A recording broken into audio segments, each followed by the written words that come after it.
Bangladesh's interim regime, led by Chief Advisor Muhammad Yunus, is under mounting global scrutiny for widespread human rights violations. The country has witnessed an alarming surge in political persecution, mob violence, and attacks on minorities. At a side event during the 60th session of the UN Human Rights Council in Geneva, activists and experts from South Asia and Europe voiced deep concern, warning that Bangladesh's democracy and secular identity are being systematically dismantled. They say what began as a promise of reform has turned into a reign of fear, censorship, and bloodshed. The event, organized by the Center for Gender Justice and titled Violations of Fundamental Human Rights, Rule of Law and Democracy in Bangladesh, screened a short film documenting extrajudicial killings, mob lynchings, attacks on religious minorities, and destruction of temples and churches. Panelists said the attacks also targeted journalists and media outlets critical of the interim government. Speakers pointed to the political aftermath of the August 5, 2024 ouster of former Prime Minister Sheikh Hasina. They said that the vacuum has emboldened radical elements while the interim regime has moved to crush dissent, filling hundreds of thousands of cases, imprisoning opponents, and creating an environment where free and fair elections are impossible.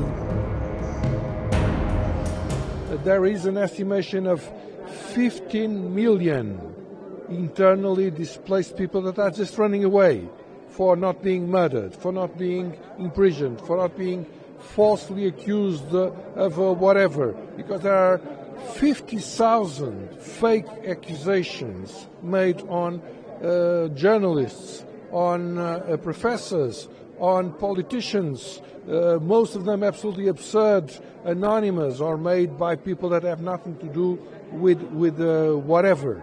The situation, in my opinion, is the most serious all over the world. Of course, you have violence in many places, you do, but in such a scale, in a country that has 200 million people and geared at destroying the acts of foundation of the country, because the people in charge, namely the Jamaat-e-Islami, are very clear. They want to destroy 71. They want to destroy the independent Bangladesh. That's their aim, and that's what is at stake. Panelists described an apparently coordinated campaign of repression, mass arrests, a spike in disappearances, and a flood of politically motivated cases allegedly aimed at decimating the Awami League and other popular parties. Observers warn that the result is not reform, but the dismantling of the democratic foundations of independent Bangladesh. A human rights violation in Bangladesh at its highest level in last 54 years. All sort of population, it's not only the minorities, they are tortured, no doubt about that. Even the Ahmadiyya people are getting tortured. Hindu, Muslim, Christian, nobody is spared over the last 14 months. As you know, that more than 2,500 cases has been documented of torture. About more than 30 people has been killed, minorities. And as one of the report from Global Center for Democratic Governance, they said that at least 637 people were killed by mob lynching.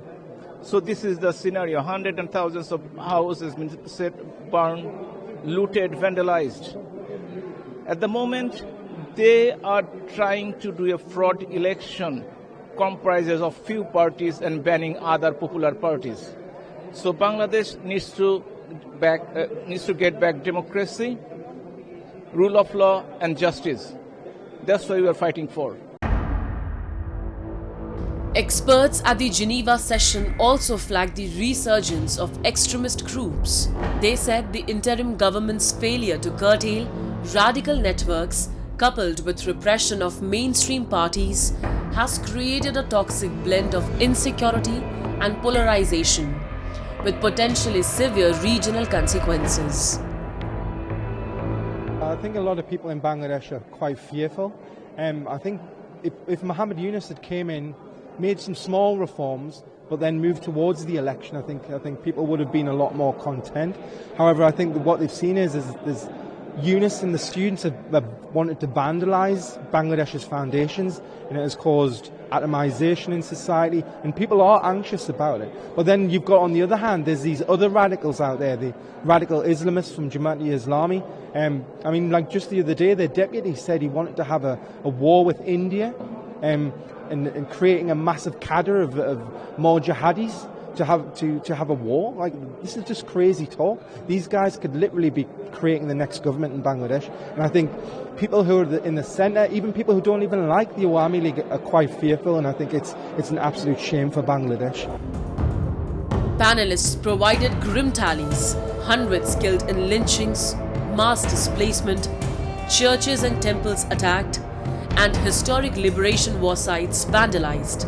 Evidence, they said, of systematic attempts to erase pluralism and the nation's secular founding memory. Political observers argue that the Yunus-led interim regime has lost all legitimacy, relying on coercion, fabricated cases, and radical networks to maintain control. Bangladesh's democratic institutions stand hollowed out, while growing international concern is now pushing for UN-led investigations into rights abuses and electoral manipulation. India too has voiced alarm over the deteriorating situation in its eastern neighbour, reporting over 2,300 attacks on minorities since August 2024. Regional analysts warn that the continued instability in Bangladesh could have serious cross-border security implications, potentially fueling extremism and migration flows. Speakers in Geneva urged urgent international action, independent investigations, targeted accountability measures, and stronger diplomatic pressure to restore democratic processes and protect vulnerable communities in Bangladesh. As criticism of the Yunus interim administration grows louder, the question for the region is whether global institutions will move beyond words and demand concrete steps to halt the slide into repression.